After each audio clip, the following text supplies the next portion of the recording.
So it's clearly an attack on the natural resources that country has. तो ये जो आज वेनेजुएला में हो रहा है, ये मनरो डॉक्ट्रिन का नया रूप हम देख रहे हैं।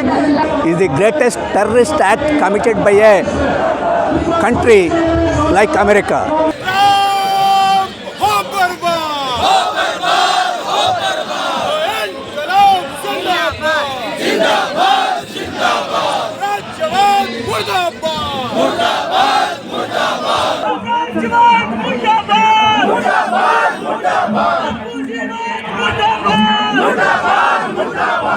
नमस्कार, न्यूज़ क्लिप में स्वागत है। जैसा कि हम जान रहे हैं, जिस तरह से अमेरिका ने शनिवार को रात को वेनेजुएला के राष्ट्रपति को उनके बेडरूम से उठाकर उनकी वाइफ के साथ लेकर अमेरिका गए हैं। उसके बाद इस बेशर्मी के साथ उसकी तस्वीर जब अमेरिका पहुंचे उसको ट्वीट कर रहे हैं। उसके बाद से दुनिया भर में जो लोग हैं जो साम्राज्यवादी ताकत के खिलाफ बोलते हैं और इसके खिलाफ आज हिंदुस्तान की राजधानी दिल्ली में भी जो लेफ्ट पार्टीज़ हैं उन्होंने ज्वाइंट रूप से प्रोटेस्ट का आह्वान किया, जिसमें दिल्ली के सैकड़ों जनता शामिल हुई है। जिसमें वो साफ साफ कह रहे हैं जो अमेरिकी साम्राज्यवाद भी नहीं, कितनी गुंडागर्दी जिस तरीके से ट्रम्प करने की कोशिश कर रहे हैं उसके खिलाफ है। और वो अपनी सरकार से भी अपील कर रहे हैं, सरकार मुखर होकर इस तरह की गुंडागर्दी की खिलाफत करे, क्योंकि हिंदुस्तान की एक लेगेसी रही है। हिंदुस्तान कभी भी इस तरह के साम्राज्यवादी ताकतों का समर्थन नहीं करता है, हमेशा से हर मुल्क की आज़ादी के समर्थन में खड़ा रहा है। उसी लेगेसी को बढ़ाने की और इस तरह के अमेरिकी साम्राज्यवाद और जिस तरह से आगे बढ़ाया जा रहा है, जिस ब्रूटल तरीके से ट्रम्प उसको आगे लेके जा रहे हैं, उसके खिलाफ अपनी आवाज़ बुलंद कर रहे हैं। हमने प्रदर्शन में शामिल हुए लोगों से बात करिए, सुनिए वो लोग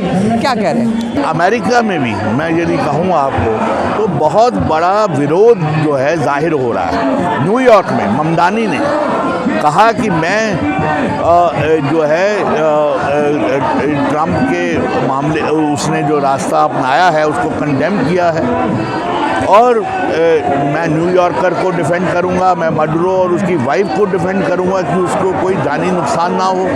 मतलब ये एक बहुत बड़ी चुनौती भी है ट्रम्प को। ये भी अपने को देखना चाहिए कि ट्रम्प जो है ऐसा नहीं है कि वो बिना कॉन्टेस्ट के सफल हो रहा है। उसको चुनौती दी जा रही है और सारे दुनिया में दी जा रही है। कंडेमनेबल है ये जो भी इस वक्त लैटिन अमेरिका में हो रहा है, लेकिन ये कुछ नया नहीं है।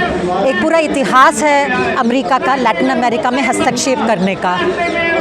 मैं क्लासेस में पढ़ाती हूँ स्टूडेंट्स को। इस सेमेस्टर भी पढ़ाया था मनरो डॉक्ट्रिन, जो कि 1923 में अमेरिका ने लागू किया था, जिसमें उन्होंने कहा था कि ये अमेरिका इज़ फॉर अमेरिकाज, यानी पूरे अमेरिका में संयुक्त राज्य अमेरिका का ही एक प्रभुत्व रहेगा।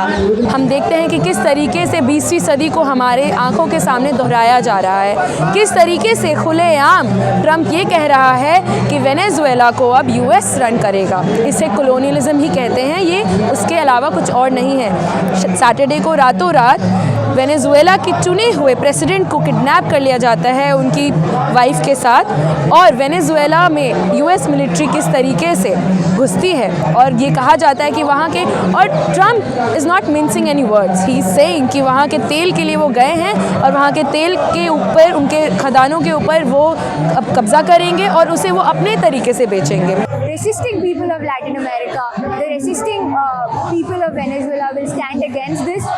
The Vice President has already come out with a press conference saying that there's only one president, and any sort of claims by the Trump administration that they have overthrown the government will not be taken lightly. Is the greatest terrorist act committed by a country like America. It shows the aggressive intentions of American imperialism to control the world, to teach a lesson to the fighting people of Venezuela and to those who are fighting American imperialism world over. So it is not for democracy or something. It is for the natural resources, oil resources of Venezuela. America committed this heinous crime. The whole world is now with the Venezuelan people. The silence should not be seen as neutrality. This is a criminal silence. Any independent sovereign nations should stand up against this imperialist force of US. If it is happening in Latin America today, if it has happened in Iraq and Kuwait before, it could happen to any nation state today.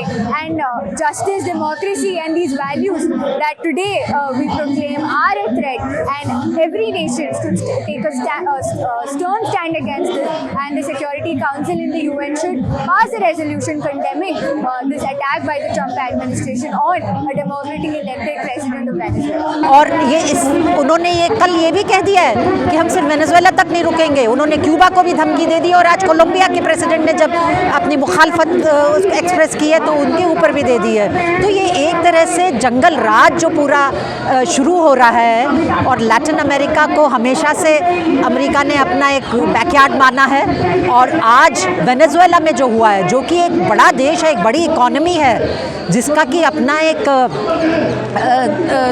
सरकार है, चुनी हुई सरकार है, उस पे आप इस तरह से किडनैप करके ले जा सकते हैं, ये सरासर बिल्कुल इसको कंडेम करना चाहिए। ये नए वर्ल्ड ऑर्डर का अगर यही स्वरूप रहा तो फिर फिर तो किसी चीज़ को आप सही और गलत के उस पर तोल ही नहीं पाएंगे ना, फिर आप आँख ही नहीं पाएंगे। कोई ऐसा नहीं कि सिक्योरिटी काउंसिल ने कहा हो या जनरल असेंबली की यूएन में कहा गया हो कि मदुरो जो है क्रिमिनल है, जबकि पैलेस्टाइन नेतान्याहू जो है उसको क्रिमिनल डिक्लेयर कर दिया गया, तब भी जो अमेरिका उसके साथ था।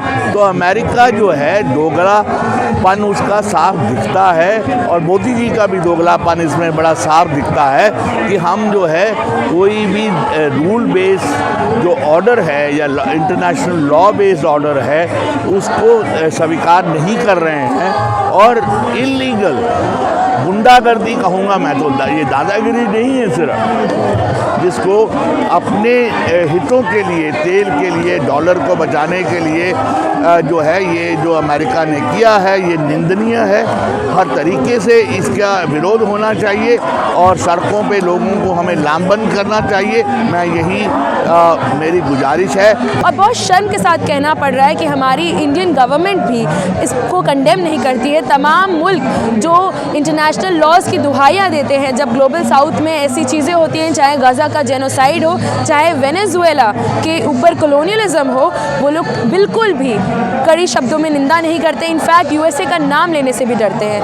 So we demand the Indian government, Prime Minister Modi, to come out condemning the American aggression and kidnapping of Maduro clearly, and extend support to the Indian people who are coming into the streets in support of Venezuelan people. हम दोबारा से colonialism को नहीं आने देंगे, पूरी दुनिया में कहीं नहीं आने देंगे। हम वेनेजुएला की जनता के साथ हैं और हम डिमांड करते हैं कि मदुरो को वापस से उनके मुल्क भेजा जाए। वो चुने हुए राष्ट्रपति हैं और वहाँ के लोग संघर्ष कर रहे हैं, वो लड़ेंगे और वो जीतेंगे।